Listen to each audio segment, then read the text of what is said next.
Ora bem, meus senhores, sejam bem-vindos a Ataque Rápido aqui, o último Ataque Rápido mundial, digamos assim, depois vamos fazer aí uma pausa, temos aí, e a vocês, nós estamos a começar agora, mas há 30 segundos o Carlos Daniel estava-se a gabar que acertou tudo. Não, eu não sou então? de me gabar. Eu desde logo não sou de me gabar. Não quê? Luís? Não acertei. Olha, eu previ que a Alemanha podia ser das seleções. Acertei os favoritos, isso acho que não falhei nenhum. Mas estavas down na Argentina? Não era down. Não colocava numa primeira linha e acho que foi surpreendente a Argentina e foi sobretudo espantosamente surpreendente este Mundial de Messi. O Luís nunca se deve duvidar de uma divindade, não é? Mas eu duvidei, pronto, confesso o meu pecado. E por isso não coloquei a Argentina ao nível, se calhar, que acabou por ser possível, não é? Mas foi um caminho das pedras, não é?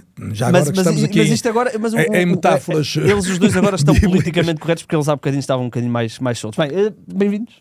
Estás bem, Luís? Olá, Igor. Estás bem? Eu sei que tu estavas com a Argentina. Eu duvidei, lembro-me perfeitamente, tu teres colocado a Argentina lá em cima na pirâmide dos favoritos e eu duvidei. Não, meti a França acima. Meti a França e depois meti a Argentina, a Espanha eu e o Carlos estávamos e a mais Inglaterra. Céticos, não é? Portanto, eu disse e Portugal também. Eu disse sempre a mesma coisa disso. O que disse aqui fui dizendo na RTP e em conversas. Foi Espanha e França, os dois mais fortes. França pelo lado individual, Espanha pelo coletivo. Acho que bateu certíssimo. Portanto, o que tivemos ali foi esse duelo e o coletivo ganhou. Prova-se que o futebol continua a ser um jogo coletivo, ainda que os artistas contem muito. E depois colocava 5 equipas numa segunda linha, Brasil, Argentina, Portugal, Alemanha e Inglaterra, e depois, como surpresas, que eram as minhas apostas, Marrocos e Noruega. Essas bateram. Portanto, de facto, foi quase tudo tiros certos, tirando o tiro na água da Alemanha, porque eu estava à espera de uma Alemanha diferente, e vale a verdade, foi a única grande surpresa do Mundial.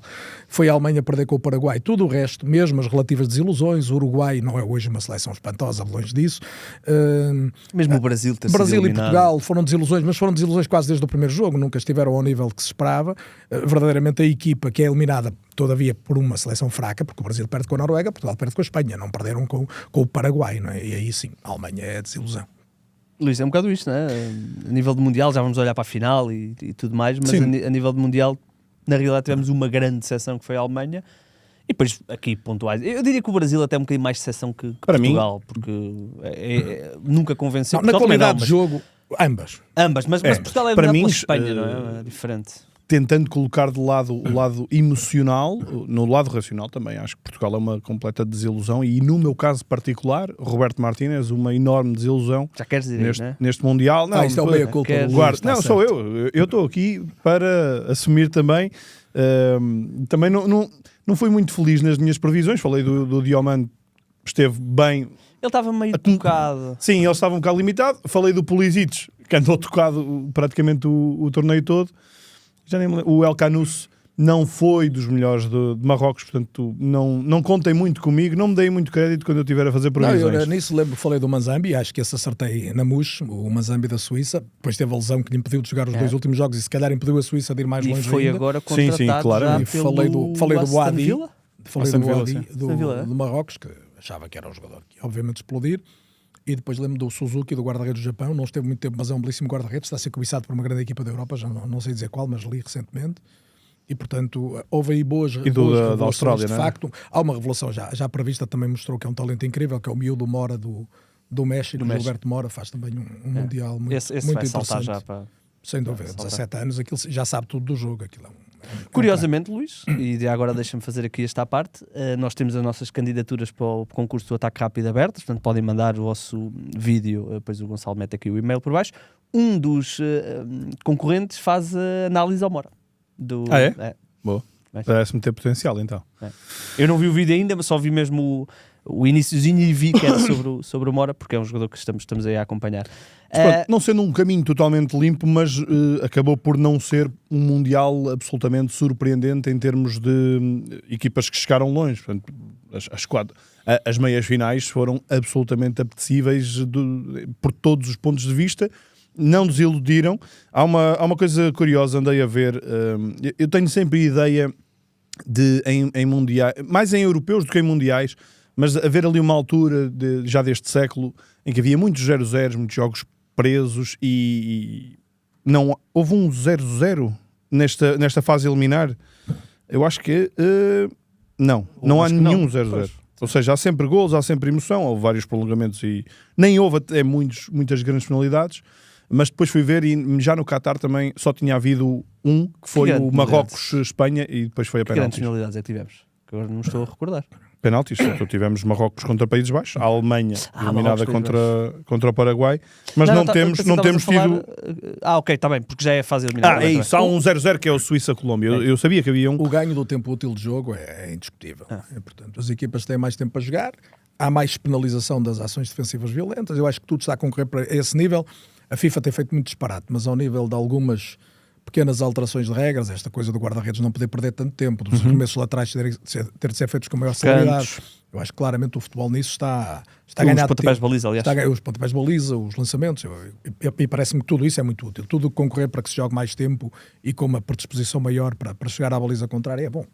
Sim, e mesmo, eu já o disse aqui, não com o Carlos, eu sei que não é uma opinião muito popular, mas eu gosto da pausa para a hidratação. Não gosto é que seja de 3 minutos, acho que é demasiado, mas essa pausa, se bem utilizada, os jogadores param, praticamente uma pausa técnica, acho que também pode ajudar a minimizar paragens desnecessárias e que nós andávamos a assistir hoje, não sei se foi hoje ou ontem, vi um artigo de opinião de alguém da Liga que já pescava o olho à pausa. À pausa? É. Portanto, o problema em Portugal temos é que assumi-la, não é por causa do calor. Eu estou de acordo com o Luís em boa parte, ou seja, uma pausa de 1 minuto, uma pausa de 1 minuto, 1 minuto e meio no máximo, é uma coisa diferente de uma pausa de 3 minutos, claro. Não é um pequeno intervalo, portanto é uma pausa mesmo.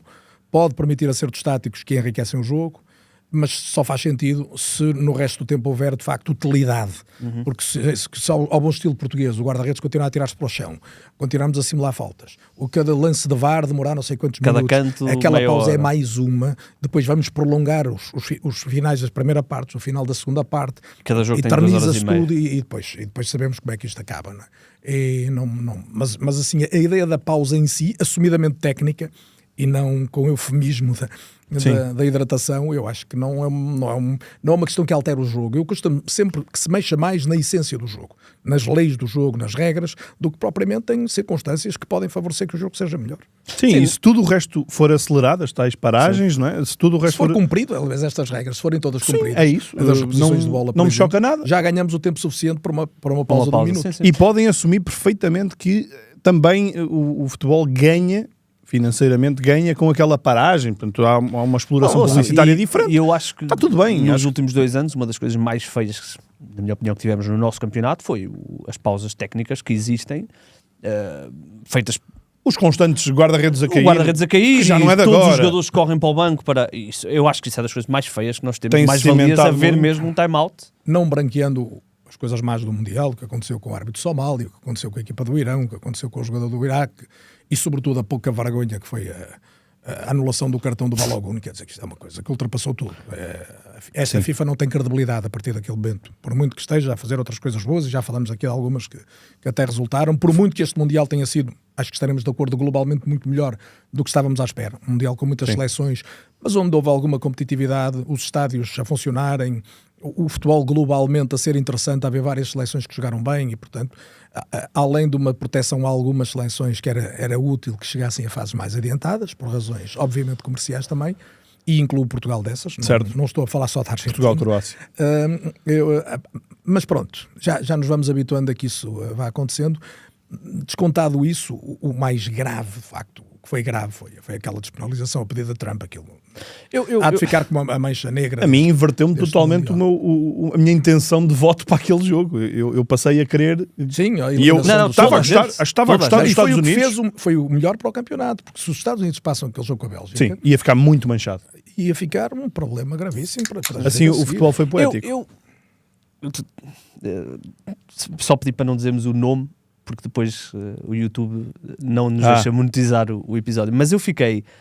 Eu ainda quero tentar perceber ao certo o que aconteceu, porque eu não consigo conceber na minha cabeça que tenha sido mesmo por um pedido do Presidente dos Estados Unidos. Mas parece-me quando... Ele próprio assumiu. Não, sim, mas ele disse tanta coisa, ainda ontem fez um discurso absolutamente... Não interessa. É aquela coisa, quando tem penas, 2 patas... Não é? Pois é isso. Produz o som igual ao de um pato, normalmente é um pato. Mas eu não consigo imaginar que tenha sido uma chamada telefónica de um presidente ao presidente da FIFA... Não, calma. Mas que aconteceu, Foi uma chamada telefónica do Prémio da Paz ao Presidente da FIFA. Que deu o não Prémio é da ao Paz. Presidente dos Estados Unidos. Pronto, não interessa. Sim, ficou manchado por isso. Voltemos ao futebol. Alguns países Voltemos têm... ao melhor do jogo. Vamos Alguns à países têm mostrado votos de não confiança à FIFA. Claro. A E FIFA, a UEFA desde logo. E a UEFA, sim. A FIFA que, pelo próprio Gianni Infantino, falou da possibilidade do próximo Mundial já ter mais equipas ainda. Ou seja, ainda estamos a falar de 64. Falava em 64. E vai acontecer. Eles Eu acho que vai acontecer. Vamos acabar por ter um Mundial quase 2 meses, não é? Ou então 6 jogos por dia, espalhar. Quer dizer, eu creio que, percebendo-se que possa haver uma intenção de haver mais seleções, e parece-me que isto é claramente, não vamos aqui ser naifes, não é? É querer ter a Índia e a China em particular no campeonato, com as suas multidões, os seus muitos milhões e de milhares de milhões a poderem seguir um campeonato do mundo. Parece-me que é o objetivo, não é ter o Burkina Faso, com todo o respeito ao Burundi, não é? Ou ter mais uma seleção dos antípodas, é ir buscar os países mais populosos do mundo e arranjar a maneira deles caberem. Agora, 64 parece um absurdo, quer dizer, ou há uma primeira fase a eliminar, uma pré-fase já dentro do próprio Mundial, não obrigar equipas grandes a chegarem não com 8 jogos a uma final, mas a chegarem com 12. Os finais de época já são desgastantes para os jogadores, quer dizer, está aqui alguma coisa que tem que ser pesada de outra maneira. Eu não estou a ver como é que, com toda a criatividade, se faz um Mundial minimamente equilibrado com 16 seleções e sem pedir aos jogadores um esforço sobre-humano. E depois teremos isto, deixa de haver o Mundial da América do Norte ou o Mundial Ibérico, e tem que ser um Mundial sempre dividido por 3 ou 4 países. Sim, toca-se na essência uma coisa México, Estados Unidos, Canadá, mas foi essencialmente Estados Unidos e anda ali. Já tivemos outros exemplos de mundiais europeus. Portugal e Espanha, pronto, com o toquezinho a Marrocos, já acho um experimentalismo absurdo ir fazer um jogo ou 2 ou 3 na América do Sul só para dizer que o Mundial é global. Enfim. É no Uruguai, não é? Era Uruguai. Sim, é o jogo de inauguração. São 2 ou 3. O jogo de abertura para celebrar os 100 anos dos Mundiais. Sim. Pois é isso. Foi no Uruguai. Eu acho que vai claramente acontecer. Agora, Podes contar, acontecer, mas estou a vê-los a condensar um bocadinho mais os jogos na fase da galinha dos ovos de ouro. Mas como é que tu condensas? Vais dar 2 dias de descanso às seleções, porque as seleções têm que ter 3 dias, pelo menos. Ou seja, tu podes condensar mais jogos em menos dias. Ou seja, teres 6 jogos num dia, mas chega uma altura que tu tens que dar 3 dias de descanso a cada seleção. Mas tu dás. Certo? Mas aí vais dar é mais. Mas se chegares a uns 16 avos de final, aí já fazes igual ao que fizeste. Fazes igual. A única diferença é só na fase de grupos agora já aconteceu algo que nunca tinha acontecido, que é Portugal do primeiro para o segundo jogo teve 6 dias de intervalo. Vais ter isso ou mais. Vais ter 7 dias de intervalo, vão meterem mais jogos por dia. Anulas a surpresa. O mais grave é que vai esticar. Anulas o potencial. Vai ficar perto dos 2 meses. Porque há uma coisa, mês e 3 semanas. Há uma coisa certa. Tu não vais, na fase de grupos, meter jogos em simultâneo, com exceção dos últimos. Não vais. Pois, ainda por cima tens isso. Porque em termos televisivos... Já não foi minimamente competitivo, mas nós adivinhávamos todas as equipas que passavam. Quer dizer, tirando que o Uruguai, sim, o Uruguai foi mais a Coreia do Sul, quer dizer, as equipas passaram todas as que era provável que passassem. E isto tira alguma graça, não é? Sim. Verdadeiramente passou Cabo Verde de uma forma que ninguém diria que passava. Eu acho que tem 2 lados, porque depois também tem o lado de esta história dos melhores terceiros, faz com que várias equipas fiquem ali no limbo se vão para casa ou não vão. Se calhar percebem que vão para casa 2 dias depois do seu último jogo. Depois há aqueles cozinhados potencialmente que podem acontecer no final dos jogos dos últimos grupos, e portanto os últimos grupos podem ter esse benefício. E se tu fizeres de 64, volta a ser grupos de 4, com 2 a passarem, 2 a vamos ter eliminar. mais Nova Zelândias, Jordânias, Iraque, Curaçao, Haiti. Estas seleções não deviam estar no Mundial. Eu percebo. Com todo o respeito, ainda bem que estiveram, e algumas delas até mostraram momentos muito interessantes. Agora, são seleções, deviam estar 2 destas, não é? Carlos, que ninguém me interprete quando mal. 20, eu, por mim, queria era 32. Está ótimo. 20, isto... Mas isso, eu só estou a dizer é que vai acontecer isto. Eu não tenho grandes dúvidas que vai acontecer. Que havia tivemos 2 mundiais, na realidade, não é? Tivemos este mundial mais social, mais folclórico e depois chegámos ali, se calhar até já nos quartos de final, mas os oitavos, e aí começou o mundial mais puro de futebol, não é? Mas vamos a ele. Olhem, França eliminada pela Argentina. Pela Espanha. Pela Espanha, e Argentina. Eu já estava a fazer o cálculo à final, porque eu apostei final França Inglaterra. Argentina. Não, França-Argentina, portanto não caiu bem a minha final, mas também perdi logo no Paraguai. Sim. O Paraguai, nós nem fizemos um. Sim, nós fizemos um bracket, não é? O bracket que era para, antes dos 16 avos, que era para se adivinhar a árvore até ao fim.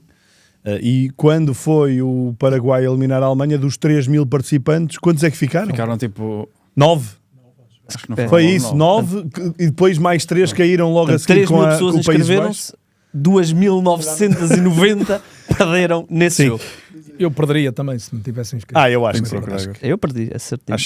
Mas eu também tinha Portugal a ser eliminado logo pela Croácia. Não, eu apontei para as meias finais. Olhem, Argentina, Espanha, é uma final, faz-me lembrar um bocadinho quando, não é que tenha sido uma final, mas faz-me lembrar quando a Argentina jogou com a Itália e Maradona jogava no Nápoles. O Messi já não joga em Barcelona, mas continua a ter uma ligação muito intensa à Espanha. Portanto, faz-me lembrar, o meu lado nostálgico faz-me lembrar esse jogo, não que eu tenha vivido esse jogo, mas a história desse jogo, Maradona, aquela história do Nápoles adora-te, mas Itália odeia-te.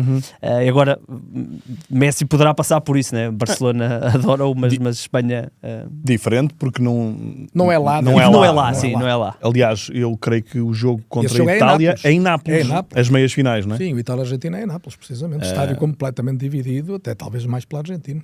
Pois, é isso. Muitos italianos a torcerem por Maradona. Que não será o caso agora, não é? Mas faz-me lembrar historicamente Messi. Não sei se não há muitos catalães. Será? Catalães depois. Eventualmente. Sim, verdade. Também há catalães na seleção, obviamente. E então, mas e o que é que vos apraz dizer sobre esta final? Um bocadinho a irreverência argentina, acho que é uma final muito bonita, com a organização espanhola. São duas equipas que merecem estar lá. A Espanha foi de menos a mais, a Argentina também, portanto foram duas seleções que cresceram muito ao longo do campeonato. A Espanha, no fundo, aprimorando aquilo que é a sua essência, a sua identidade. Eu acho que a Espanha é o triunfo de duas coisas, do coletivo e da identidade. Aquilo que às vezes nós, analistas, tendemos a reforçar e que para as pessoas é um bocadinho estranho falarmos disto. Às vezes parece algo exótico, não é? Isto quem ganha quer ter os melhores jogadores. É muito fácil responder-se isto. Não é. Como se viu neste França-Espanha, não é verdade. A França tinha melhores jogadores mais decisivos, sobretudo na frente, tirando o Yamal.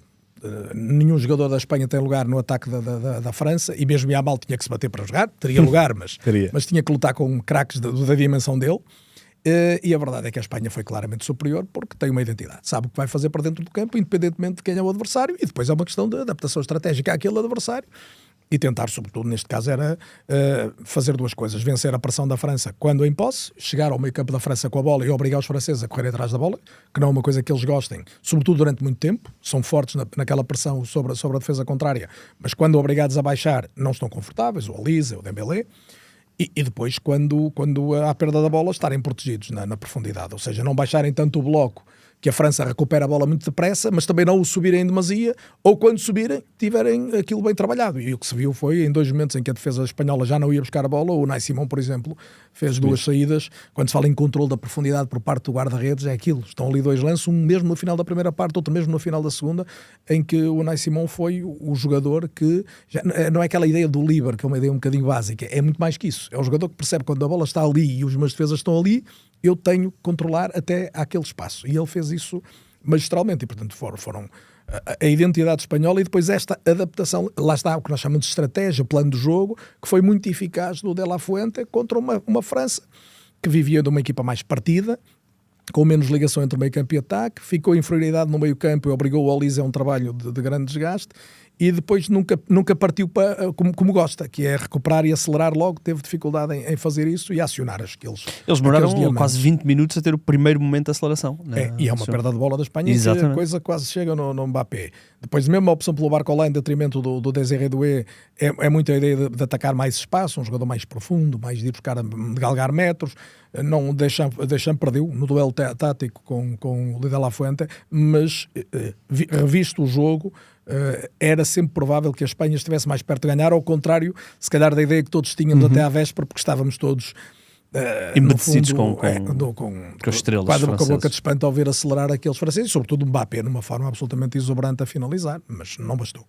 Luís, este Mundial, nós não sabemos o que é que vai acontecer na final, mas é um Mundial de identidade espanhola, porque realmente é verdade que no início nós até falávamos que eles iriam necessitar muito de Yamal para conseguirem quebrar determinado tipo de defesas, mas nunca tiveram grandes problemas em jogar o seu futebol, independentemente se estavam já com Portugal ou com Cabo Verde. Depois era uma questão de ver o que é que as coisas resultavam, mas é um Mundial de muita identidade desta Espanha.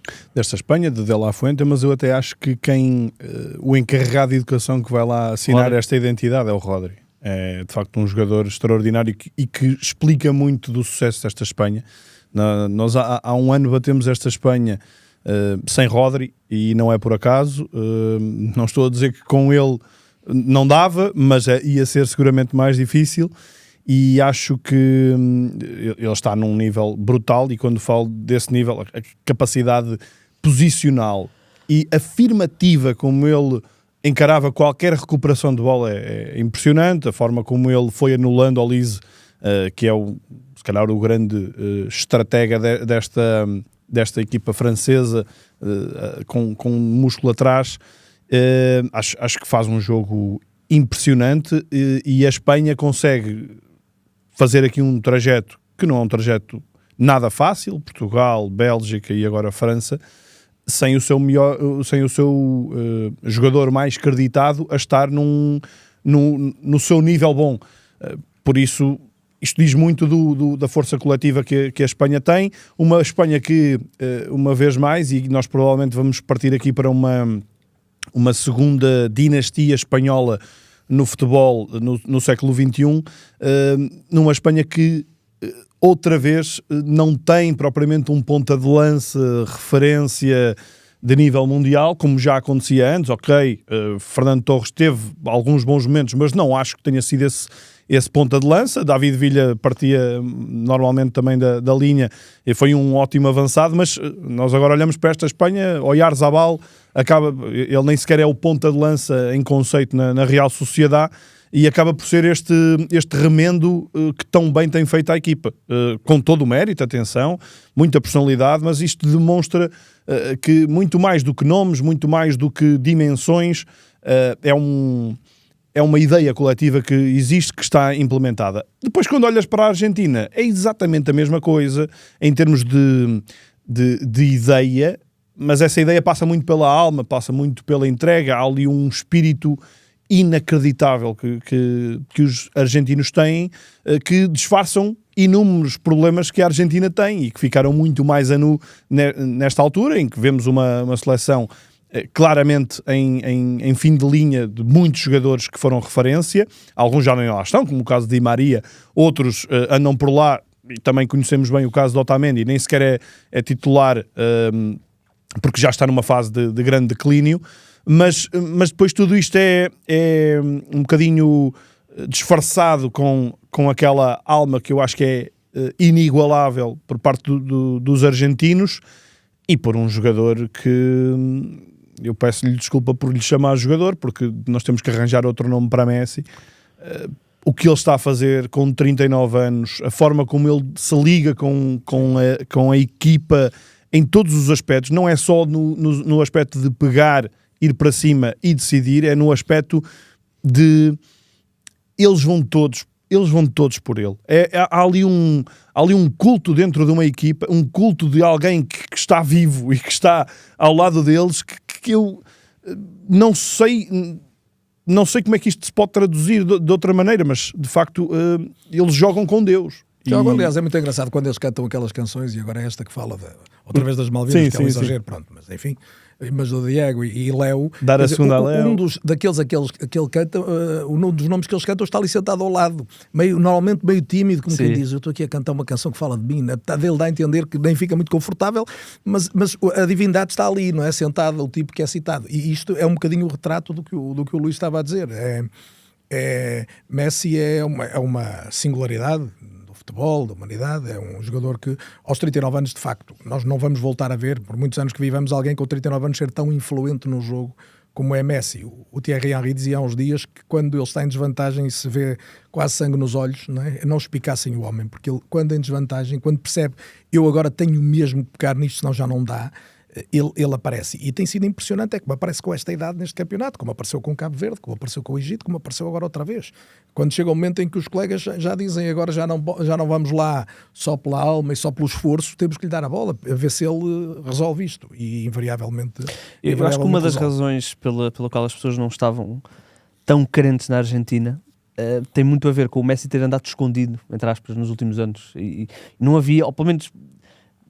para o público mais... Sim, é verdade. O facto de jogar nos Estados Unidos. É isso, o público mais desligado e a equipa não estava a contar que Messi estivesse tão bem. A equipa individualmente não é extraordinária, não é? A Argentina tem uns centrais relativamente banais a nível topo, não é? São bons jogadores, o Couto Romero e o Lisandro, mas não são centrais incríveis, não é? Olhamos para os ingleses, olhamos para os franceses, são centrais de topo. Os argentinos os portugueses não são. Laterais nem é bom falar, os laterais direitos são fraquíssimos, o lateral esquerdo está a compor mais ou menos o talha-fico, mas é um jogador curto, e que nem tem sido sempre titular. Nem no Lyon já é sempre titular, certo. Ainda menos na seleção. Extremos propriamente não tem. Tem extremos esforçados. O filho do Simeone entrou agora, fez um jogo interessante para aquilo que se lhe pediu, mas não é um talento. Sim. O Nico Gonzalez nunca foi um jogador também de topo. E nem é titular. Estamos a falar de uma equipa que verdadeiramente jogadores de um nível acima, já descontando Messi, tem os dois avançados, Álvarez e Lautaro, Enzo e McAllister. Enzo faz um grande mundial. Enzo e McAllister. Enzo faz outra vez. É impressionante. Parece calhado para mundiais e para a anos, seleção. Ele também joga bem no Chelsea, mas ele de facto no Mundial está outra vez a um nível muito alto. Mas é uma equipa que foi crescendo e também é injusto se não dissermos que o Lionel Scaloni é um tipo inteligente. Eu não sei se ele é um grande treinador, no sentido de treinador de clube, se vai provar isso. Agora, ele é astuto. Ele foi fazendo as mudanças estratégicas relevantes. Há quem diga que faz a meias com o Messi. Bem, se faz a meias com o Messi, tem ali mais um adjunto excelente. Ele já tem uns quantos bons. Tem mais um. Porque Walter Samuel. A inclusão do Samuel, o Ayala, o Pablo Aimar, claro.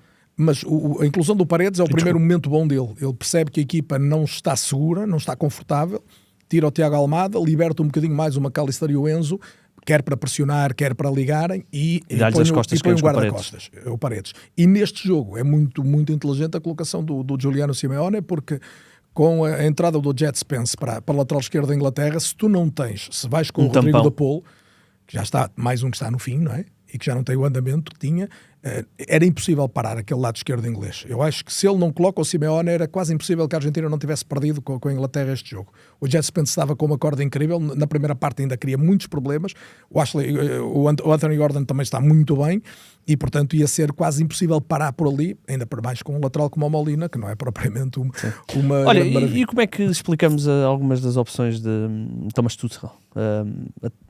Especialmente depois do golo, não é? Achámos que ele realmente descartou aquilo de uma forma gritante. Deixa-me só dar aqui um apontamento sobre esta Argentina e o quão influente é Messi e o quão faltam outro tipo de referências, sem desprimor para Julián Álvarez ou Lautaro.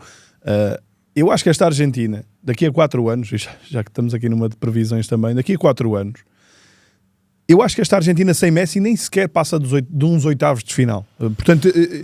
há aqui Mas as notícias da morte da Argentina são manifestamente exageradas. Calma, mas há de aparecer Nico Paz, há de aparecer... Acredito que sim. Vai produzindo talentos. Mas eu, sinceramente, acho que devemos aproveitar muito o que está a acontecer para apreciar esta Argentina. Não é certo daqui a 4 anos não possa estar o Messi também. Vai estar o Messi, pronto. O mais provável era o Messi até acabar a carreira ou perto disso no próximo domingo. Sim. Eu sou da opinião. A carreira? Sim, eu acho que se Messi fosse campeão do mundo e se consagrado como o melhor jogador do Mundial, vai ficar a fazer o que é na carreira. Claro. Bem visto. Realmente. Saía no auge mais absoluto. Ele tem contrato com... Acho que tem mais 2 anos de contrato, mas honestamente... Eu acho que ele tendencialmente continuará a jogar, até porque aquilo se percebe que lhe continua a dar prazer a andar no campo, não é? Mas sem grandes chatices, não é? Mas ser campeão do mundo segunda vez consecutiva e alguém se retirou... Com isto... 8 golos e 4 assistências. O Zidane esteve mais perto de se retirar como campeão do mundo, não é? No sentido de... Sim.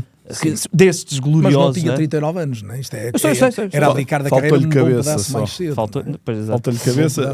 Olha, mas cabeça a mais. Eu acho que o Tuchel é um burocrata da tática, é um treinador que Ele, às vezes, algumas opções dele fazem-me lembrar Tomislav Ivic, que vocês já não se lembram bem, mas que foi um treinador histórico. E Ivic era muito homem que achava que se a equipa cruzasse não sei quantas vezes e tivesse um jogador alto, por isso contratou uma vez o Vinha para o Futebol Clube do Porto ao Salgueiros, que era um jogador com 1,90 m, que nunca podia ter jogado no Porto, porque não tinha qualidade para isso. Pinheiro, era por mas era literalmente um pinheiro. E era um bocadinho esta ideia, cruzando X vezes, se tiver um tipo que cabeceia 10 e faz-se umas médias e aquilo. Era Excel, isso era visionário. E isto do Tuchel é desde o início, quando tu deixas o Cole Palmer e o Phil Foden de fora, com a ideia de que eu só preciso de um 10 e tenho um bom, isso é discutível. Jude Bellingham é o grande jogador até acima de Harry Kane. Fez um ótimo mundial. Mas houve momentos em que meter um jogador tão vertical e tão repetitivo, porque Madueke e Saka, guardadas as diferenças, são cromos repetidos, não é?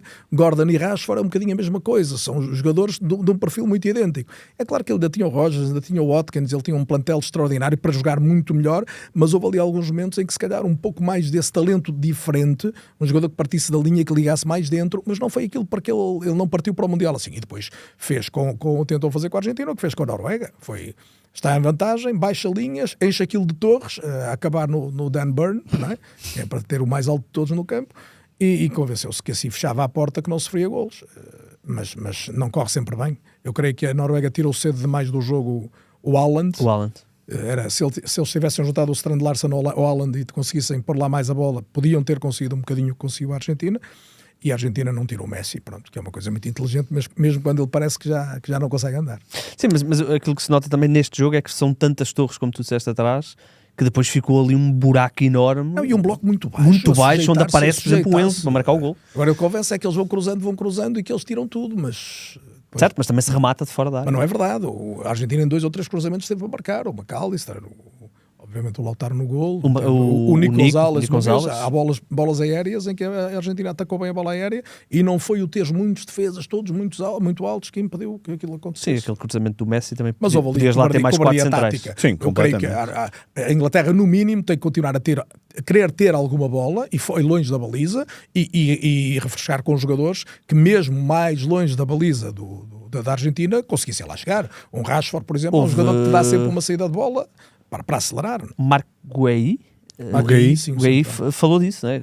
Acho que foi ele que falou. Não sei. Ele disse qualquer coisa como desistimos muito cedo do jogo. Claro. Percebia, e há aliás uma notícia do The Athletic que cita fontes da seleção, sem dizer quem são, que os jogadores dentro da equipa sentiam que a Argentina estava tão fragilizada defensivamente, tão deslocada à procura do gol, que eles acreditavam que se tivessem tido um bocadinho mais de ambição podiam ter feito o segundo golo e matavam a coisa, portanto.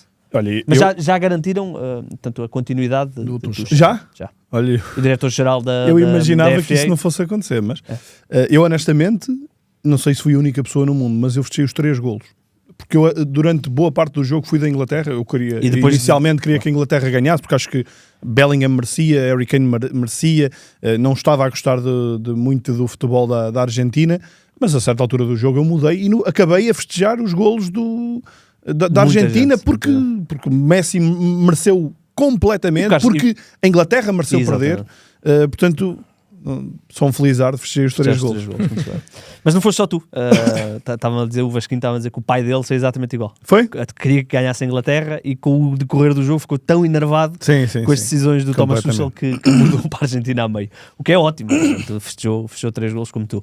E afinal, o que é que esperamos se tivessem que meter as vossas fichas? Será a alma argentina ou a organização espanhola?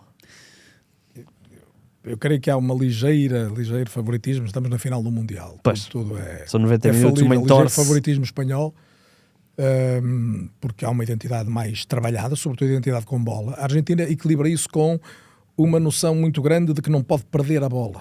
A Argentina muitas vezes entra a tocar. Não é aquele tocar, não é o tiki-taka espanhol no sentido de estar à espera necessariamente de encontrar o espaço para progredir, é mesmo jogar seguro, não perder e ficar à espera do momento em que Messi, por exemplo, aparece para pegar na bola, ou que o Alvarez faz um movimento de desmarcação, mas no fundo não há um propósito tão maturado, tão pensado como na seleção espanhola, que está ali mesmo e sabe que determinadamente vai aparecer o Cucurella. ou que o Oyarzabal vai fazer não sei o quê, ou que o Yamal vai encontrar, com o Porro a fazer ao Ou o lado, Ferran Torres. não é?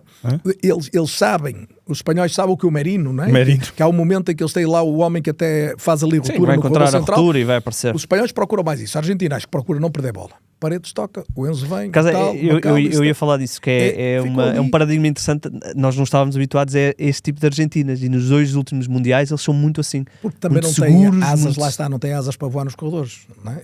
Juntas laterais e alas da Argentina e não tens um jogador de topo mundial. E portanto eles têm que procurar o corredor central e ficar à espera do gênio da lâmpada. E depois também não confiam propriamente muito nos homens que têm atrás. Ao contrário de uma França que parte do jogo, mas que sabe que tem centrais e laterais fortíssimos, todos eles no 1 para 1, por exemplo, na velocidade, os argentinos não podem confiar tanto nisso. Portanto, têm a noção de que cada perda de bola é um risco grande. E por isso eu digo, Espanha, 55-45 talvez, mas com 2 equipas que vão tentar ter posse com critério, com esta diferença que me parece assinalável, e depois com uma diferença onde a Argentina ganha é nos avançados. Apesar de tudo, com o Yamal a 60-70% do que é capaz de dar. Com o Messi, ter a noção de que é o último grande jogo dele pela seleção da Argentina. E depois com Álvarez e Lautaro estarem um degrau acima ao nível da finalização, não digo ao nível do jogo, mas ao nível da finalização, acima do Oyarzabal e sobretudo do Baena, que é o médio, essencialmente, para ligar. Também dás 55-45? Não, eu dou 50 para a Espanha, 50 para o Messi, honestamente. Porque acho que vai passar muito por aí. Estávamos a falar disto ontem. Se Messi for campeão do mundo, vamos ter o primeiro jogador, melhor jogador do mundo, a jogar nos Estados Unidos? Eu acho que quando sair a bola de ouro... Eu acho que ele já é candidato. Eu diria que ele nesta altura se calhar já é o maior candidato, mesmo sem ganhar o Mundial. Cara, achas que... Não sei o que é que vai acontecer no resto do Mundial, acho que a bola de ouro é de Messi. Se ganhar o Mundial, não tenho sem dúvida. Nenhuma. A jogar nos Estados Unidos. E aos 39 anos. É um feito. Absolutamente... Eu diria que este pode ser, obviamente, ganhar 2 Mundiais. Com 36 o Mundial, como ganhou, e já jogando bem e sendo o homem do Mundial, já é algo inusitado que nunca tínhamos visto. Não é? Aos 39. Com a idade de Roger Milá ser o melhor jogador do mundo é uma coisa...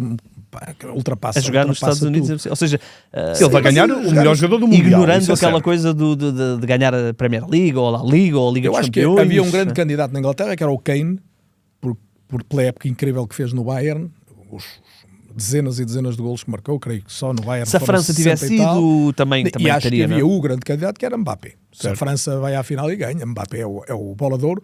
E confesso, já me custa que Mbappé ainda não tenha ganho uma bola de ouro, porque acho que o Mbappé, sendo um jogador... pode ser discutível, é tão decisivo, é tão impactante no jogo, que mas alguém do Paris Saint-Germain também ficaria aqui com um argumento interessante, não é? Dembélé. Mas era difícil que tu, sendo a França campeã do mundo, escolhesses outro que não aquele que é o líder. Ele é sim senhor, ele é o número 1. A Olise, todos certo, eu só estou a juntar porque depois também Dembélé já foi bola de ouro, também há a Liga dos ainda não Campeões, conseguiu, não é? Que é uma coisa curiosa. É que por exemplo, Dembélé poderia ter Liga dos Campeões e Mundial. Não é tão decisivo como Mbappé, mas não deixa de ser aqui um currículo difícil de negar. Mbappé estava com 8 golos marcados. Numa situação normal de uma vitória da França na meia-final e eventualmente na final, marcaria mais 2 ou 3. Portanto, era muito difícil que este homem não fosse o bola de ouro do Mundial e o bola de ouro da... Não ganhando a Argentina. Acho que aí há muita corrida. Mas o Messi está lá, sem dúvida. Acho que está... Enfim, ainda falta meio ano, portanto não sei o que é que vai acontecer até lá.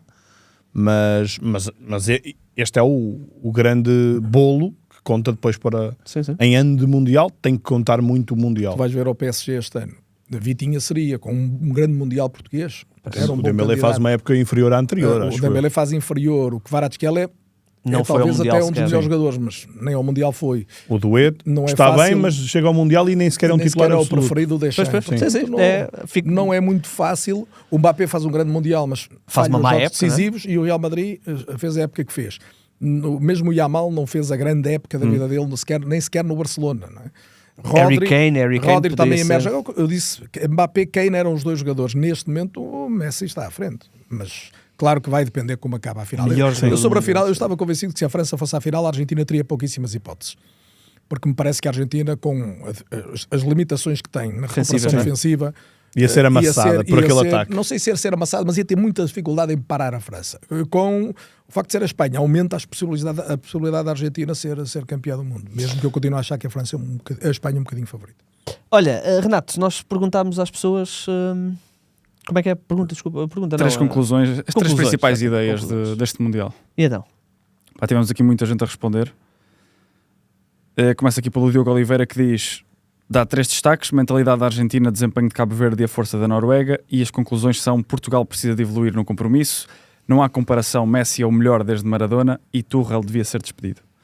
Depois, o Rodrigo fala aqui da longevidade de Messi, força coletiva da Espanha, aniquilou a Super França e as campanhas de Noruega e sobretudo Cabo Verde. E em conclusões fala de que o futebol continua a premiar equipas equilibradas, o novo formato foi positivo com mais diversidade e o talento decidiu os jogos. Depois o Dani Monteiro diz: a primeira é que não existe neste mundo, nem noutro mundo alternativo, um jogador que seja comparável a Messi. O coração ganha o talento e a competição fica marcada por erros técnicos, Martínez e Tuchel à cabeça. Erros de técnicos. Não, erros técnicos. Ok. Mas Ok. cita os treinadores. Mas é os treinadores. Podem juntar Ancelotti, está a ser poupado. Sim. A entrada de Verdade. Neymar foi insana.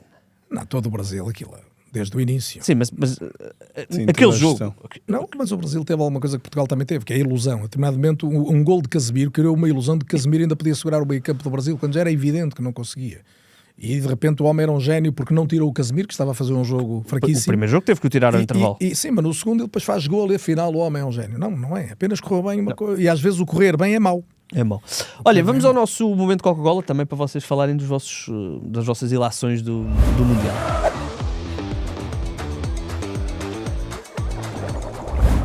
Então, Luís, quais são as tuas ilações, respondendo à pergunta do Renato nas redes também? Bem, eu acho que a palavra quando estávamos a falar do Mundial Colorido, quem ganha o Mundial Colorido é claramente Cabo Verde. Acho que é uma campanha que merece ser referida não apenas por parecer bem, porque efetivamente Cabo Verde faz frente a 3 campeões mundiais, não perde nenhum jogo em 90 minutos. E enfim, se olharmos E para... empata com as duas equipas que estão na final. Precisamente. Nenhuma Espanha e ganhou a Cabo Argentina Verde, não conseguem ganhar a Cabo Nos Verde. 90 minutos, porque a Argentina depois certo. no prolongamento. Há o momento mediático vozinha, mas eu acho que de Cabo Verde devemos reter bem mais do que isto. Depois já falei... Curiosamente, Vozinha está a ser apontado como próximo colega de Messi no Inter Miami. Curiosamente, Vozinha veio dizer que gostava de ser contratado pelo jogador que é e não pela questão de marketing. Mas eu acho que Vozinha ele... devia carregar no Martin. ele acho que ele não deve, Eu acho que não deve ele dissociar. era mais feliz se fosse ao contrário. Se for pelo marketing, Exatamente. é capaz de arranjar um clube melhor. Não, ele vai ter um PPR diferente, acredito que já sim. Já tem. Um tipo tem 20 milhões de seguidores no Instagram. 20 mais 10. É uma coisa Se louca. já vai nos 30. É assim uma coisa. Sim, mas que sejam 20. Não é? Vives disso. Só vives disso. Vives disso. E bem. E Cabo Verde também pode capitalizar isso depois para ser ainda mais Sabes quem é que atrativo. não capitalizou? Chaves. Os Chaves. É verdade, correu Os mal. Chaves, atenção, não tem nada a ver, os Chaves, a decisão já estava tomada, mas o timing foi... Sim, o timing é infeliz. É mas muito o infeliz, O Vozinha coitado. já nem sequer foi titular a maior parte da época. É isso, ele foi não é? suplente. O Vozinha só é titular da seleção verdadeiramente porque o Bruno Varela se lesiona. Sabes quem é que capitalizou bem o Vozinha? A Liga que lhe deu o prémio Fair Play da segunda divisão. Bem jogado, foi muito bem jogado. Queria também destacar com muita amargura o não passe do Sorlo, quando devia ter passado para Haaland, porque teríamos aqui uma história ainda mais bonita de uma belíssima história da Noruega. Os adeptos também até marcaram. com a questão Não, mas a dos culpa não é do adeptos. Sorloth, a equipa, desculpa, a culpa é do Solbakken.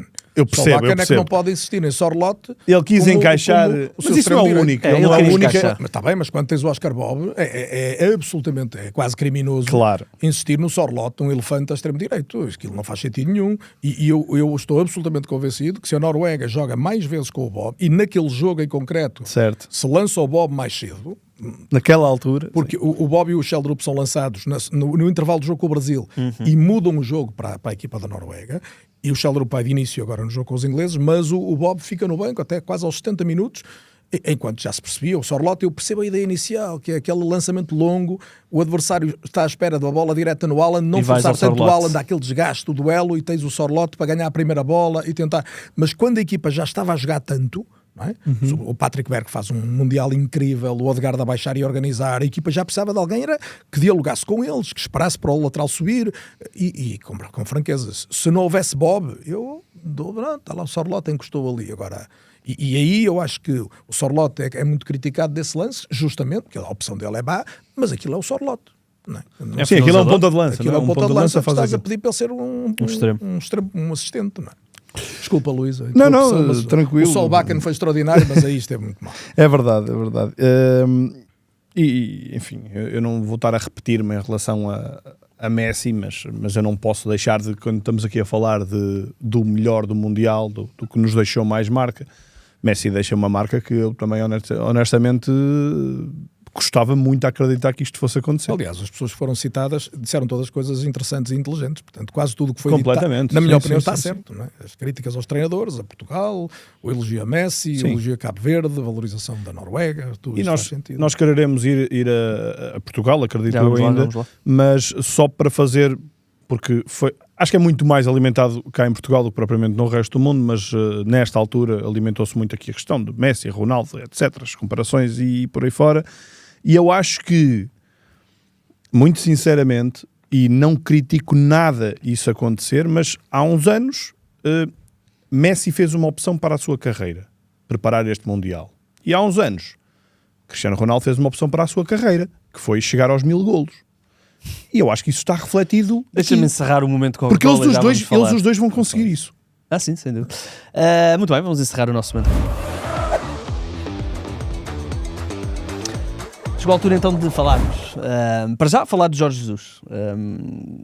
Nós já tocámos na altura quando Portugal foi eliminado, portanto, tocámos um bocadinho no treinador que iríamos ter na seleção. Agora já tivemos as primeiras declarações, e foram declarações bem longas, que aquilo foi uma... Ele vai dar agora uma entrevista ao Canal 11, mas eu acho que ele já deu a entrevista porque ele já respondeu a tudo. Agora temos Jorge Jesus ao comando, era o segredo mais mal guardado desde o último ano, digamos assim, da Federação Portuguesa de Futebol. Último ano não, desde que Mourinho deixou de ser hipótese. Desde que Mourinho chegou a ser hipótese, é verdade. Ainda houve o nome de Sérgio Conceição, mas rapidamente se percebeu que seria Jorge Jesus. O que é que te pareceu primeiro as declarações, a escolha, e já vamos à questão do Ronaldo? Ora bem, sobre a escolha e a conferência, 3 notas. Uma, Jesus tem um trajeto que justifica plenamente ser escolhido. Portanto, é um dos melhores treinadores da história do futebol português, está no final da carreira, estava disponível, já tinha feito o trajeto que podia fazer no futebol internacional, concretamente depois do sucesso tremendo no Brasil e do sucesso importante também na Arábia Saudita, já não chegaria ao primeiro mundo futebolístico em termos de clubes, e portanto é um trajeto normal e é uma sequência final bonita para Jorge Jesus que ele merece. Segunda nota, para o facto de Portugal, mesmo que a coisa não corra bem, vai jogar melhor. É quase impossível jogar pior e, portanto, com Jorge Jesus, que é um homem de convicções, mesmo que nem sempre tenha as convicções certas, como todos, é um treinador que acerta mais vezes do que falha e, portanto, eu não tenho dúvida nenhuma que desde o primeiro momento Portugal vai jogar melhor do que tem jogado e vai-se perceber alguma identidade do treinador. Terceira nota, o que acho que Jesus foi igual a si próprio, com um excesso de autoconfiança que é comum nele, às vezes a roçar a fanfarronice. Eu acho que isso não é muito avisado num primeiro momento, mas não se pode pedir a Jorge Jesus aos 72 anos que não seja o que é. Aquela é a natureza dele. Quando ele diz: se não jogar o dobro, fica tudo na mesma. Claro que está a colocar uma carga muito grande nele próprio. Eu vou fazer de Portugal uma das melhores seleções do mundo. Também é uma carga que está a colocar nele próprio, mas ele foi sempre assim. Ele sempre assim. E 3 candidatos, vamos jogar o dobro. Que deixa ali as ideias, aquela ideia dos médios, ainda não percebi bem o que aquilo quer dizer, não sei se na entrevista que ele vai dar para a semana. Dos médios, desculpa. Aquela ideia de eu gosto de médios com mais andamento. Ok, já está bem. E estes médios são os melhores do mundo, mas onde é que eles são os melhores do mundo? Eu tenho a resposta para isso. Meu estimado Jorge Jesus, eles são os melhores do mundo no mundo. É precisamente no mundo. João Neves e Vitinha são dos melhores médios do mundo, e Bruno Fernandes e Bernardo Silva neste mundo. O problema não é dos melhores médios do mundo, é dos jogadores que não acompanharam bem os melhores médios do mundo e, sobretudo, do treinador que não conseguiu criar um contexto tático que permitisse que este jogador, designadamente Vitinha, para mim é quase um sacrilégio andarmos a responsabilizar Vitinha pelo que não correu bem na seleção, quer dizer, com fraqueza. Fazer isto é um absurdo total. Aí Vitinha passava para trás e para o lado, depois, se ele não pudesse passar para a frente, passava a quem? Ao adversário. Ele tinha outra hipótese, que era dar a bola ao adversário. Ou tentar fintá-los todos. Mas isso não é a natureza dele, e parece-me que no futebol já não se vive tanto fintar todos. Não é? A questão do meio campo é interessante, porque olhando para a carreira do Jorge Jesus, Sporting, da Benfica, Sporting mesmo no Flamengo, os médios de Jorge Jesus sempre foram mais box-to-box, intensidades. Normalmente ele tem um fixo posicional que ele considera que os Matites, William Carvalho, Arão.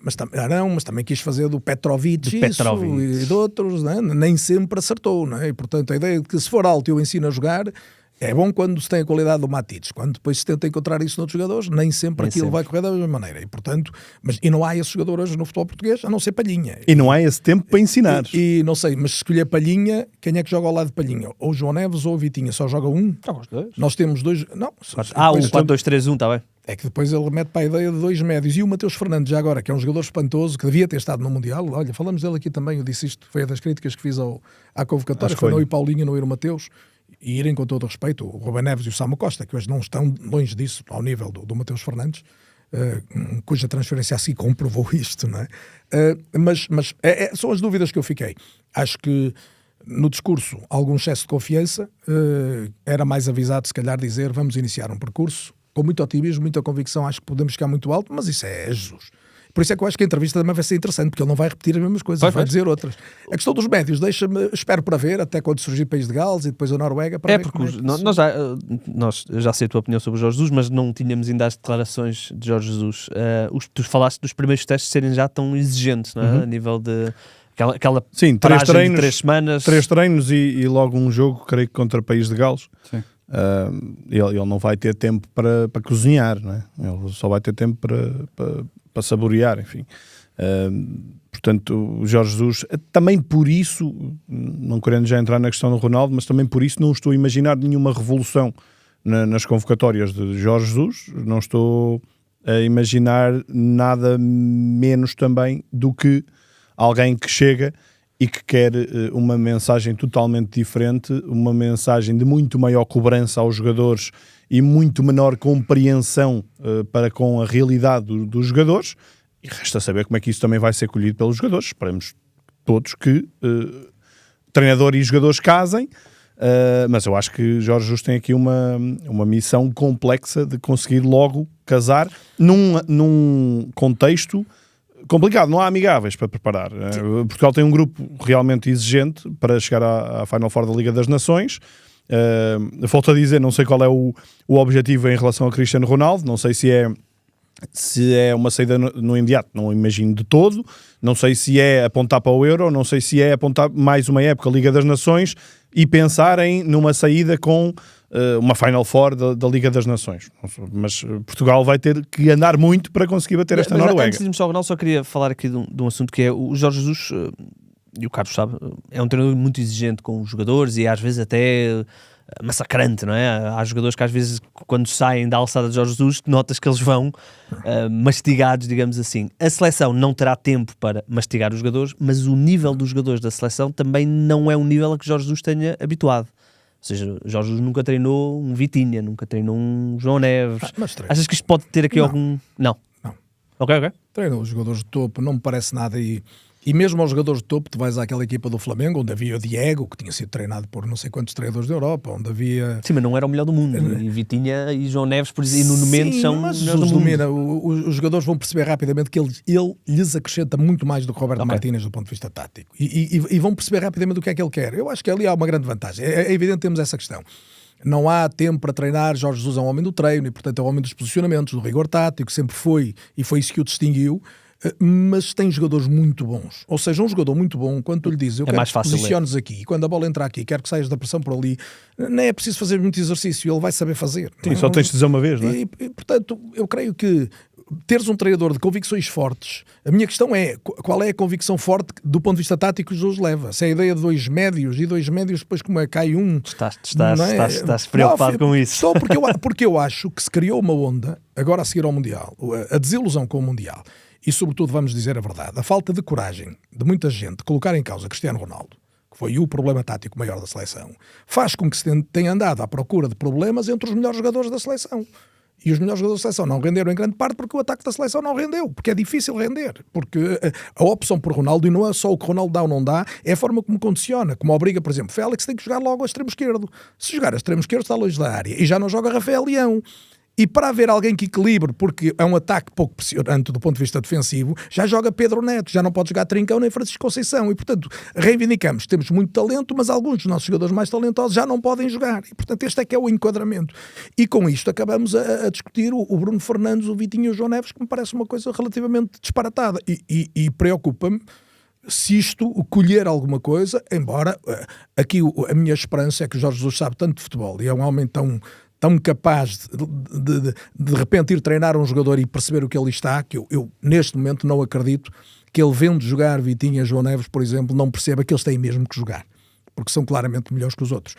Mas espero que não se tente arranjar um formato para encaixar lá jogadores e que se deixe que os jogadores sejam a essência desse formato. Mas volto a dizer, aquilo que me preocupa das declarações, mesmo assim relativamente curtas, compenso com alguma confiança no histórico e na qualidade de Jorge Jesus. Com o Ronaldo, ele foi, acho que foi até onde podia ir, não é?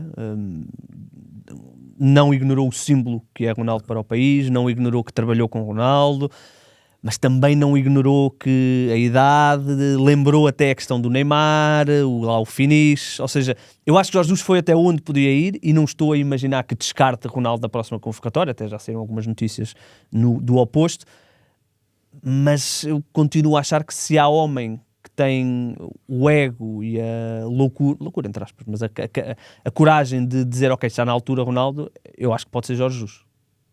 Tu achas que não? Eu sei que tu... Não, eu acho que sim. Eu acho que Jorge Jesus tem essa capacidade. A minha questão é se todo o resto do contexto tem essa capacidade. Quando eu digo todo, é claro. O próprio Ronaldo, à cabeça, Federação, o país.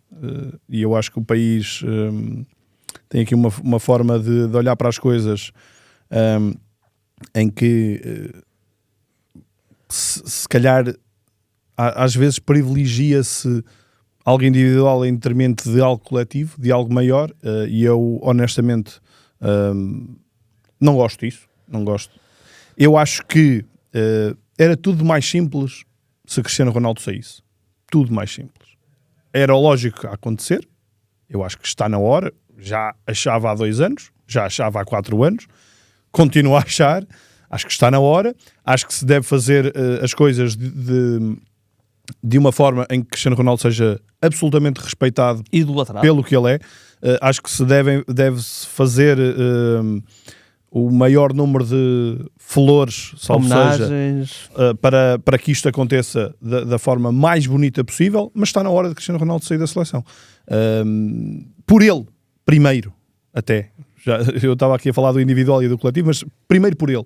Porque a mim faz-me comichão a forma degradada que a imagem de Cristiano Ronaldo está, quando ele para mim é o número 1 destacado que alguma vez vi em Portugal, e não acredito de todo que alguma vez vai haver alguém deste nível. Por isso, a mim é realmente frustrante continuar a ver Cristiano Ronaldo futebolisticamente a definhar na seleção nacional. Acho que está completamente na hora. Eu há pouco estava a dizer, eu aqui faço análise ao que vejo, não acredito que vá ser uma coisa assim tão repentina, por isso é que eu aponto para a Liga das Nações ou até para o Europeu, mas eu acho que Cristiano Ronaldo tem que sair para o seu bem, para manter a sua imagem o mais destacada possível, porque de facto estes últimos anos têm sido penosos. Acho que Cristiano Ronaldo enche estádios, ajuda muito na projeção de Portugal, sem qualquer dúvida, mas tem castrado muita coisa que de facto podia estar noutro nível se não fosse a sua presença nesta altura, da forma como ela existe. Eu já desisti da ideia de que Cristiano Ronaldo estará um dia disponível para ser alguém que lide bem com o facto de ser suplente, o facto de ser uma arma secreta, o facto de ser secreta entre aspas, o facto de ser alguém para ser lançado durante o jogo, para complementar. Eu acho que ele nunca vai ter essa capacidade e por isso, para mim, não faz sentido a seleção com o Cristiano Ronaldo. Parece inevitável, não é? Que... Eu acho que agora não é a altura de ser cruel com o Ronaldo. Eu fiz... Nem é o meu objetivo. Eu sei que não, Luís, mas quero reforçar isso. Eu fiz uns coisas avisar a navegação e uma coisa são as questões técnico-táticas. E há outra questão que também se junta a essa, que é esta discussão sempre à volta de Ronaldo. Isto não tem feito nada bem à seleção nacional. Nós a cada europeu, a cada mundial, andamos a discutir Ronaldo em vez de andarmos a discutir Portugal. Eu consigo até perceber que haja quem preferisse perder com o Ronaldo a ganhar sem Ronaldo. Se calhar na Argentina também muita gente preferia perder com o Messi do que ganhar sem o Messi, porque são jogadores que transcenderam a realidade do país e, portanto, tudo isso é absolutamente respeitável. Agora, o que é indiscutível, para quem olha para o jogo como nós, é que hoje Ronaldo já não tem condições para ser titular da seleção nacional. E isto já, na minha opinião, já era perceptível claramente antes deste Mundial e é uma evidência depois deste Mundial. Mas aqui chegados, como não houve capacidade, nem do próprio, nem do selecionador, que no fundo acaba por ser o maior responsável pela utilização excessiva de Ronaldo neste Mundial, nem da própria Federação, de preverem como é que se podia encerrar este capítulo, eu acho que este deve ser um objetivo agora. Como encerrar bem o capítulo Ronaldo? Ronaldo merece que o futebol português pense na melhor forma de... Eu acho que não faz sentido nenhum equacionar Ronaldo no europeu daqui a 2 anos, acho uma coisa absurda. Quer dizer, já não é normal ninguém estar a pensar uma equipa à volta de um jogador de 41 anos e meio, de um jogador de 43 anos e meio, com franqueza, quer dizer, já estamos a entrar em delírio, não é? Em relação à Liga das Nações, o objetivo mais curto, eu não tenho uma opinião fechada sobre isto. Haverá uma maneira boa de permitir que a seleção chegue lá construindo já um jogar sem Ronaldo, mas que ele possa ainda estar no grupo.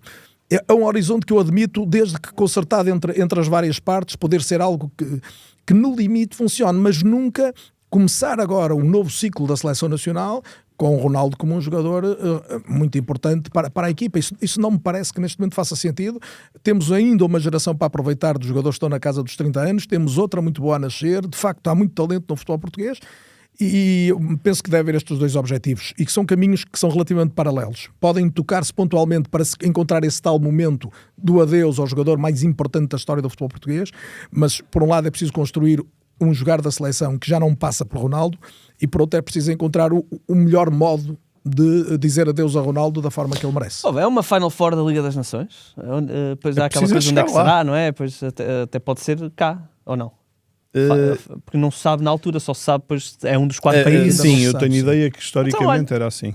É isso. Final da Liga das Nações, estádio de Alvalade. Mas depois Ronaldo é titular ou é suplente? É suplente. E para lá chegar, joga ou não joga? Aí já estás E se jogar e marcar um golo, o que é que os jornalistas vão perguntar? Na primeira Liga das Nações, Portugal não jogou a fase de apuramento. Com o Ronaldo Desculpa, o Ronaldo não jogou a fase de apuramento, depois jogou... Sim, mas estás a colocar bem em questão. Eu acho que esse é o único horizonte. Pronto, mas volto a dizer, na minha opinião, ressalva é a seleção tem que construir uma forma de jogar já sem pensar em... Estou muito curioso. País de Gales, Noruega e Dinamarca é o nosso grupo. Está a ganho. Eu diria que com Jorge Jesus está a ganho. Portugal tem de ser o favorito. Até porque é o cabeça de série, mas isto tem muitos tem muitos não é aqueles apuramentos, não é? Não é aqueles apuramentos que tu podes descansar 2 joguitos, não é a Irlanda do Norte, o Kosovo e uma Bósnia. Agora na Liga das Nações isso já não existe. Certo, já estás no outro patamar. Por isso mesmo, nenhuma equipa destas é simples. Nem o País de Gales é propriamente uma equipa fácil. Muito menos a Noruega ou a Dinamarca. Claro. Não, a própria Dinamarca é uma seleção que numa situação normal estaria no... Olha, no Mundial de 64... A Dinamarca é eliminada pela Bósnia com fraqueza. Foi que não vale metade da Dinamarca, mas é o futebol. Isto vai ser interessante que no Mundial de 64 a Itália vai? Não é no Mundial de 64. No Mundial de 64... Mas dá para a Itália, não volta a falhar um Mundial. Tão cedo não volta a falhar. Qualquer dia. Só por isso eu já aceito os 64. Tu gostas da Itália, não é? Eu adoro a Itália. Itália não te lembras da Itália jogar o Mundial? Não te lembras da Itália jogar o Mundial? Eu lembro-me da Itália ganhar o Mundial. É verdade, não eu. E não foi assim há tanto tempo. Foi há 20 anos. Foi ganhar 2 Mundiais. Eu tinha 12 anos em 82 e depois estive na Alemanha em 2006. Há 20 anos. Estavas na final? Não, na final não. Fui fazer o jogo de 3º e 4º lugar Portugal com... Olha, correu-te bem. Com a Alemanha. Foste ver... pois Portugal estava na Alemanha. Fui à meia-final com a França, em Munique. E depois de 3º e 4º lugar em Stuttgart perdemos com... Qual cabeceamento? Cabeceamento do Figo. Na recarga ao livro do Ronaldo. Do Ronaldo. E depois o penalti do Ricardo Carvalho. Coitado. E o Zidane lá nos mandou embora. Outra vez. Zidane 2 vezes penalti. Muito bem. Só para terminar, tão ansiosos, eu sei que tu estás a precisar de uma pausazinha. Vamos ter agora 2 semaninhas de pausa até até voltar ao futebol e tal. Mas estão... Benfica já vimos, Sporting também já vimos, pauzinhos, Porto ainda não vimos, mas Benfica está a jogar oficialmente. Eu não vi nada. Estamos caros, estamos... Vai ser interessante, eu acho que vai ser interessante. Isso é sempre. O Benfica é interessante porquê? O Benfica tem um treinador excelente, contratou muito bem o treinador, está a tentar refazer um plantel. John Duran, não é? E sobretudo porque o ano passado fez muitas aquisições que não faziam grande sentido e menos ainda pelos valores com que contratou. O Sporting está a fazer uma reformulação total do plantel e, portanto, com um risco também. Portanto, são duas equipas que neste momento não sabemos bem como é que vão aparecer em agosto, sendo que o Benfica ainda tem que aparecer no final deste mês. O Futebol Clube do Porto, à partida, não havendo para já saídas relevantes, né? Continua a falar-se de Diogo Costa, e podendo entrar um ou outro jogador importante, já entrou o André Silva, mas, por exemplo, o Inbom é um ótimo jogador, o coreano, se confirmar, mas eu creio que o Porto parte mais sólido, pode começar a planear a época tranquilamente, quer em termos de prazos, quer em termos de opções de jogadores, mas o Sporting é uma equipa hoje altamente competitiva todas as épocas, e o Benfica com o Marcos Silva vai ser competitivo, não tenho dúvida. Sentes o Sporting não é copiar, mas a ver a identidade do Porto e a encaminhar-se um bocadinho para esse estilo de jogo? O perfil físico do Genérico, da transição rápida. Parece-me que sim, quer o Doumbia, o Salazar, mais que o Altimira, o Salazar, o Doumbia e o próprio Silas. Mas o Benfica já tentou isso ano passado, em boa medida, com Richard Rios, não é? Richard Rios, o próprio Luquevac, até Barrenechea, que não é um jogador físico, mas é um jogador alto. Já havia Ivanovic, um avançado mais profundo, não é? Já houve até o futebol vive um bocadinho, porque não deixa de ser curioso. Estamos numa final do Campeonato do Mundo em que a fisicalidade perdeu. Ganhou a intuição, ganhou o talento, ganhou a posse, ganhou o coletivo, muito mais do que a velocidade de deslocamento e os dados de GPS. Isso agrada-me, confesso. Tu ainda estás a sacar do ainda Mundial, não vi nada e nem quero Tábua rasa, eu detesto julho em termos de amigáveis, eu não ligo nada. Mas o Benfica tem já um jogo complicado, o jogo na... Pois sim, é verdade, tem jogos para a semana com o Santo a contar, mas na Suíça, não é? Na Suíça. Mas o que me apraz dizer, além de que eu sinto que o Porto nesta altura está em vantagem, ou parte em vantagem, é que o Sporting vai precisar do melhor Frederico Varandas, porque Frederico Varandas permite a Rui Borges, depois de uma época que não acaba bem, uma revolução. Claro que algumas perdas eram inevitáveis, nomeadamente Yulman, mas há aqui uma busca ao mercado muito, muito vincada e Rui Borges vai precisar de meter a máquina a andar. E se não meter a máquina a andar, Frederico Varandas tem que estar preparado, porque os sócios, os adeptos do Sporting estão, acredito eu, com tolerância quase zero para com o Rui Borges, e por isso o Presidente tem que conseguir ser firme a segurar o seu treinador. É engraçado tu dizeres isso, eu também achava isso, mas por alguma razão que eu não vou compreender, os adeptos do Sporting estavam com mais tolerância zero para Trincão, Pedro Gonçalves, Morita, sério? O que é, para mim, insano. Eu não consigo compreender como é que alguém acha que vender os melhores jogadores de um clube... Mas é admitido que Morita e mesmo Pote eram jogadores relativamente desgastados. E Pote é época não... Sim, Trincão é mais estranho. Trincão para mim é um... Eu não consigo compreender como é que faz imensa falta. Um sinal bom do Sporting, do bocadinho que eu vi deste jogo particular, são os miúdos. Quer o Flávio Gonçalves, quer o Gabriel Silva, são dois miúdos que eu acho que o Sporting tem ali condições para desenvolver e poderem ser relativas surpresas. Houve um comentário de um adepto do Sporting, publicação nas redes sociais, que falava que era um bocadinho difícil ver a luz ao fundo do túnel no Sporting, no sentido de como é que vender, na altura o Pote dizia-se que também ia, portanto, como é que vender Pote, Trincão e perder Yulman e Morita, como é que a equipa jogaria melhor do que no ano anterior. E houve um adepto que comentou, ainda bem que saiu o dedo de Ruben Amorim da equipa. Portanto, e muitos adeptos a irem nesse caminho do novo ciclo, precisamos do novo ciclo. Eu não consigo compreender. Para ver, eu também tenho muitas dúvidas. Eu não consigo compreender, não é? É como tirar a Vitinha de Portugal. O Maxi Araújo é um jogador importante no Sporting, não é tão decisivo como o Yulman do Trincão, mas é um jogador muito importante por tudo o que aporta à equipa. É um jogador cobiçado no mercado também. O Sporting perde muitas unidades. O próprio Daniel Bragança, não faltam notícias a dizerem que o Sporting não se importava da saída. Mesmo a questão da liderança em campo, de quem é. Gonçalo Inácio é um jogador já com muitos anos, mas não tem aquele perfil de líder, não identificamos facilmente nele o perfil de líder. Quem é Fresneda, o líder? E o jogador tão novo ainda. Tão novos, não me parece. Não é? Aquela função de Yulman, daquilo que Pote, apesar de tudo, tinha, da influência. Enfim, o Sporting é uma equipa em... Eu acredito em Altimira. No dia 3 de agosto... É isso que nos anima agora. Exatamente. No dia 3 de agosto é o regresso do ataque rápido. E o Carlos vem cá a 10, não é? E o Carlos já a 10, não é? 10? Se pedirem queres muito, vir? eu vou Queres vir cá? Depois da primeira jornada. Antes de ir de férias. Portanto, assim, Pronto. a primeira equipa que perder pontos, podemos logo fazer o funeral. Logo a dia 10. Mas vamos parar, voltaremos então a seguir ao fim de semana da Supertaça no dia 3. Só dar aqui um aviso, não é? Um aviso não, um abraço ao Renato, porque o Renato vai nos deixar. Não o 0-0, mas o ataque rápido. Não é, Renato? Vai-nos deixar. Foi transferido. Ele autotransferiu-se. Vou ser substituído. Mas assim, na verdade, o Renato vai quase fazer 50-50 com o Igor no final, porque o Igor volta a ir ser pai e por isso o Renato vem muitas vezes para ali e vamos ter um novo elemento na equipa das redes sociais, pois verão quem é. Agora é que vamos ver o que é que vale o Renato.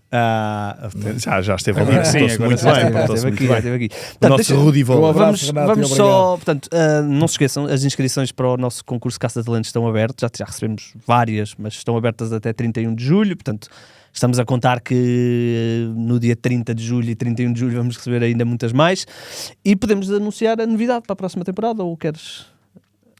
Fica? Ok, muito bem, pronto, então fica para depois, mas voltamos a dia 3 de agosto, isso é oficial. Certo. Isso é oficial. E agradecer ao Carlos, que cá estará para mais uma temporada, a temporada 26-27. Luís estará. E boas férias. Até ver. E boas férias para quem vai de férias. E bons amigáveis para vocês todos. E boa paternidade já agora também. É a segunda.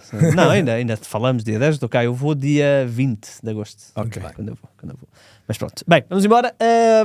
Esperemos que tenham gostado aqui da nossa cobertura ao Campeonato do Mundo. Falta a final, depois acompanhem o 0-0 para saber quem é que ganhou. Às vezes as pessoas podem não estar bem por dentro, mas no 0-0 nós vamos ter. E nós voltaremos então para a próxima temporada. Renato, foi um gosto ter-te aqui sempre. Eu sinto que eu acho que tu vais embora porque eu não te chamava vezes suficientes. Não, eu estou aqui a ouvir atentamente e a aprender. Porque tu estás atrás daqui da luz. Eu vejo muito o Gonçalo, a ti tu ficas mais escondido. E eu sinto que pode ser por O causa Igor disso. ganha um minuto, só pode. Já viste ao tempo que ele está aqui para se despedir. Eu fico triste Estás com as nostálgico? saídas. Eu fico triste com as Diz saídas. alguma coisa ao Gonçalo, ao menos. Não, mas o Gonçalo fica para a próxima temporada. Mas eu fico triste com as saídas. Bem, vamos embora. Carlos, obrigado. Luís. Até breve. E voltaremos então depois da Supertaça, dia 3 de agosto. Todos os ataques rápidos têm um fim.